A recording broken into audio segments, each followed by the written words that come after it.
오늘 다뤄볼 포켓몬 괴담의 주제는 꿈먹기 기술의 숨겨진 의미입니다. 그럼 괴담 바로 시작하겠습니다.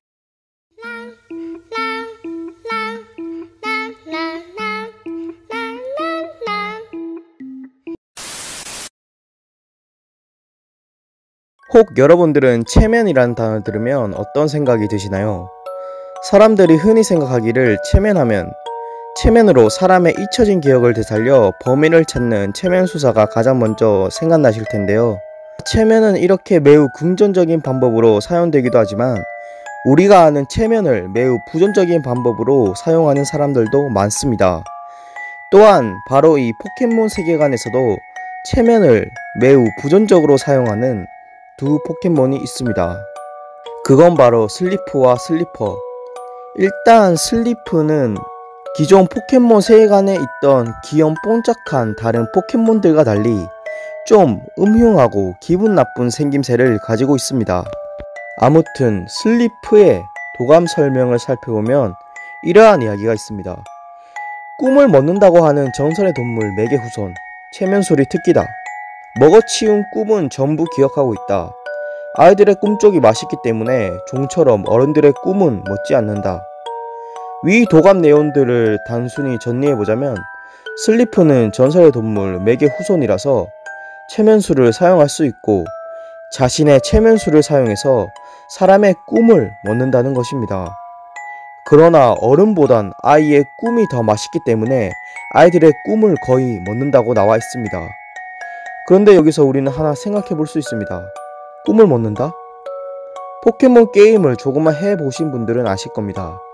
어렸을 때 포켓몬 게임을 하면서 꿈먹기는 단순히 포켓몬 배틀에서 쓰는 기술인 줄 알았지만 슬리퍼는 일상생활 중 사람 아이, 즉 꼬맹이들의 꿈만 거의 먹어치운다는 말입니다. 그 이유는 단순합니다. 맛있어서. 무튼 이렇게 꿈먹기에 당한 아이들은 비단 꿈먹기에 당한 포켓몬들과 같이 체력이 바닥나거나 기절하는 경우가 다반사라는 것입니다.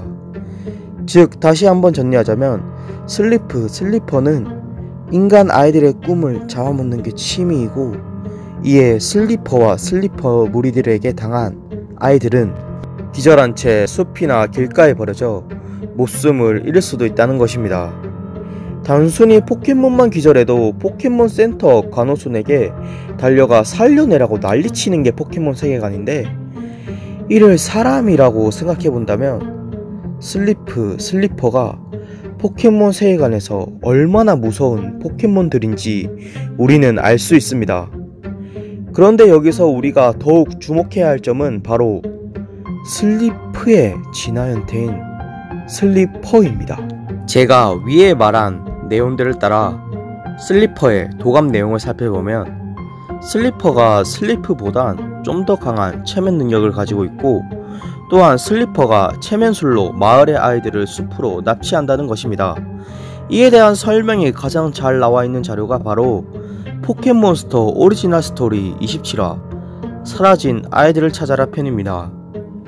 여기선 지우와 친구들이 한 마을에 도착하는데 도착하자마자 한 가슴이 큰 아주머니가 지우를 향해 하늘아! 라고 달려와 지우를 부둥켜 안아버립니다. 이내 지우 일행들은 그 아주머니의 사정을 듣고 4일 전부터 갑자기 마을의 아이들이 하나둘씩 사라지기 시작했다는 것입니다. 이내 지우 일행들은 이에 대한 원인을 찾던 중 여경 누나가 가지고 있던 수면파 탐지기를 통해 슬리퍼가 있는 포켓몬 동호회 건물을 찾아내 이 건물로 들어가게 됩니다. 들어가 사실관계를 알아보니 동호회 사람들은 지친 도시생활에서 받은 스트레스로 인하여 수면장애를 겪고 있었고 이내 사흘 전 슬리프를 슬리퍼로 진화시켜 자신들의 수면을 위해서 슬리퍼의 체면을 이용하고 있다는 것입니다. 그러나 슬리퍼의 수면파가 지닌 부작용으로 인하여 마을의 아이들마저 수면상태 혹은 체면상태에 빠져 마을 바깥쪽에 있는 숲으로 이동되었던 것입니다. 또 이렇게 이슬이를 쫓아 숲에 도착한 지우 일행들은 사라진 아이들을 발견하게 됩니다. 그런데 아이들의 상태가 매우 기괴했습니다. 이상희 씨를 따라하는 아이, 뚜보초를 따라하는 아이, 피존을 따라하는 아이. 즉, 아이들은 수면 상태에 빠져, 아니 포켓몬이 되고 싶다는 꿈에 빠진 듯 맨날 며칠 동안 포켓몬의 흉내를 내고 있었던 것입니다.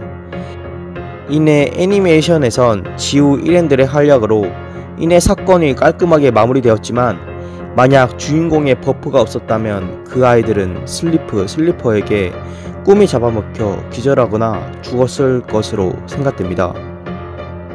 또한 이에 대해 다시 생각해보자면 소름 돋는 점이 한두 가지가 아닙니다.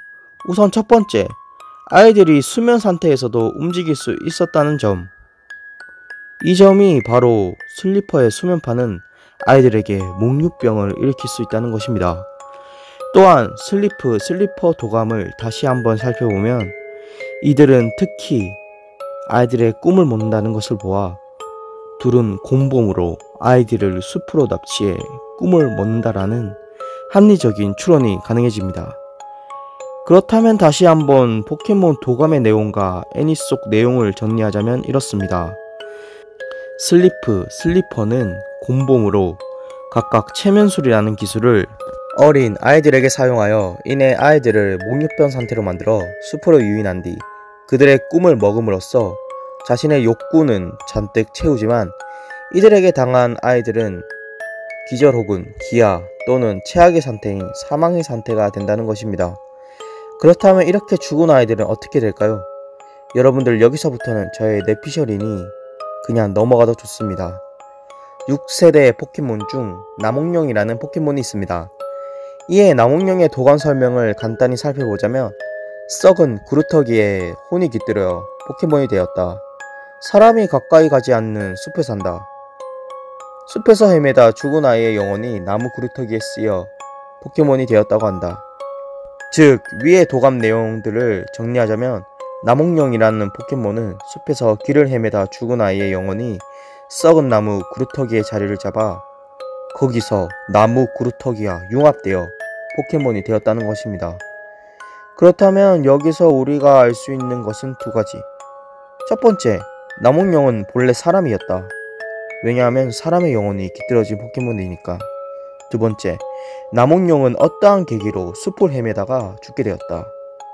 그런데 많은 사람들이 추측하기를 포켓몬들 중 특히 아이의 목숨을 쉽게 빼앗는 포켓몬으로 슬리퍼, 밤선인을 뽑았으며, 아마 남홍룡이 슬리퍼의 꿈먹기 범죄의 희생양이 아니냐라고 저는 추론하고 있습니다. 하지만 현재도 많은 다양한 이유로 아이들이 숲을 헤매다 죽기 때문에 그 많은 이유와 가설 중 하나라고 생각하고 그냥 듣고 가벼이 넘어가도 좋을 것 같네요. 오늘은 슬리퍼의 꿈먹기와 남홍룡의 관계까지 알아보았는데요. 쓰면서 제가 느낀 게, 앞으로 슬리퍼를 포켓몬 게임을 하면서 만나게 된다면 한 방에 이 새끼를 죽여버려야겠다는 생각이 드네요. 너무 심한가? 그럼 전 다음 영상으로 또 찾아뵙겠습니다. 구독자님들 시청해주셔서 감사하고, 또 새로 오신 분들 중에서 영상이 마음에 드셨다면 구독, 좋아요 좀 눌러주시면 더욱 감사하겠습니다. 그럼 오늘도 좋은 하루 되세요.